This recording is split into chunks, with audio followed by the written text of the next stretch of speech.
Chapter 13, Missed Opportunities.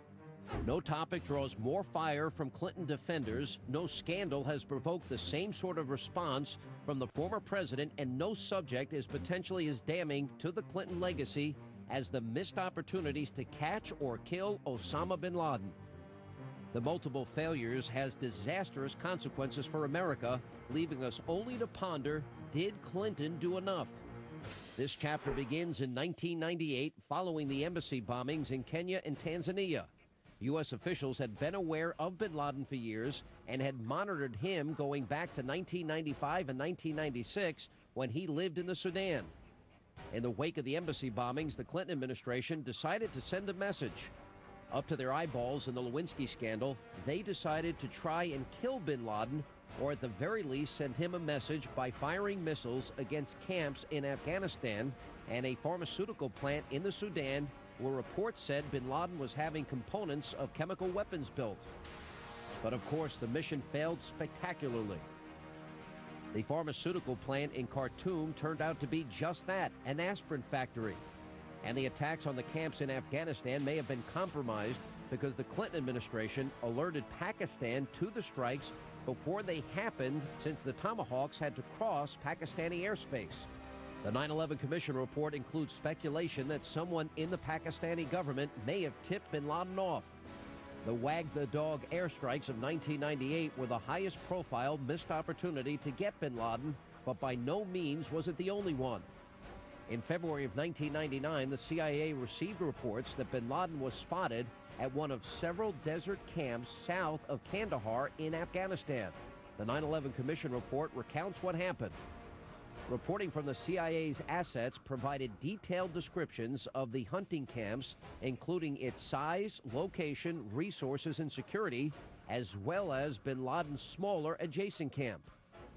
Since the camp was in the desert, a missile strike seemed like the obvious course of action.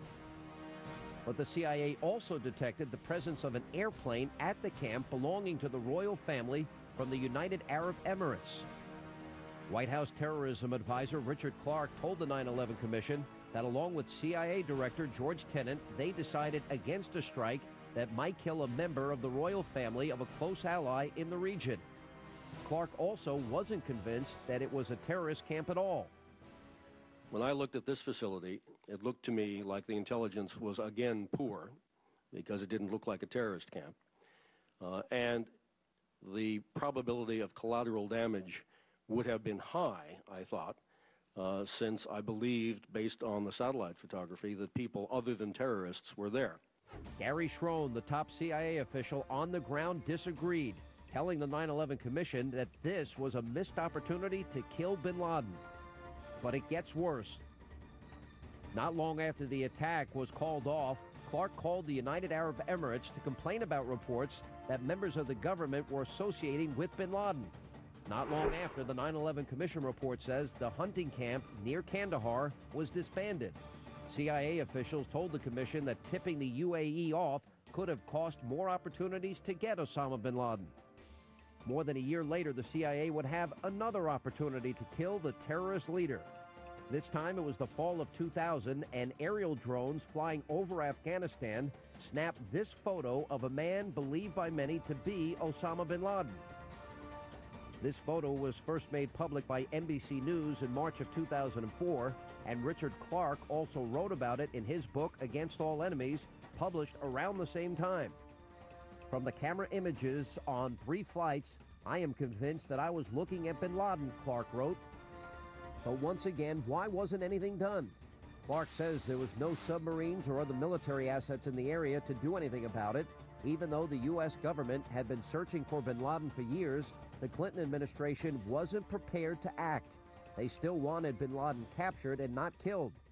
According to CIA officials, that reduced the odds of getting bin Laden at all from 50% to about 25%. The record seems clear. The chances were there, but years later, the Clinton spin machine is still trying to make the world believe that he did all he could. Maybe that's why former National Security Advisor Sandy Berger was caught trying to remove secret documents from the National Archives before the 9/11 Commission could see them. The documents pertain to Clinton administration policy about bin Laden. Maybe that also explains the Clintons' attacks on the ABC miniseries The Path to 9/11, in which Sandy Berger, Richard Clark, and CIA Director George Tenet are portrayed as being unwilling to kill bin Laden when they had the chance. We reported this story on this very program earlier this year and showed you the portion of the scene deleted by ABC after the former president and his allies screamed bloody murder. Well, it's been confirmed that Osama bin Laden is in the building on the site. Did you hear what he said? There are women and children nearby. How close are they? Can we clear them? We need to go now. This is the nature of intelligence, sir. We rarely get perfect information. We do the best that we can with what we know. What do we know, Patricia? We know that the special action team has pinpointed the target. We know enough to try. Now, excuse me, sir. You are the National Security Advisor. Can't you give the order? Look, George, if you feel confident, you can present your recommendation to the president yourself. So if it all goes bad, it comes down on my head, like Janet Reno in Waco. The buck stops down the hall. That scene was a dramatization of a decision made by the administration in 1998 not to go through with a CIA plan to capture bin Laden in Afghanistan. The plan is described by the 9/11 Commission report and called for a joint operation with tribal Afghans.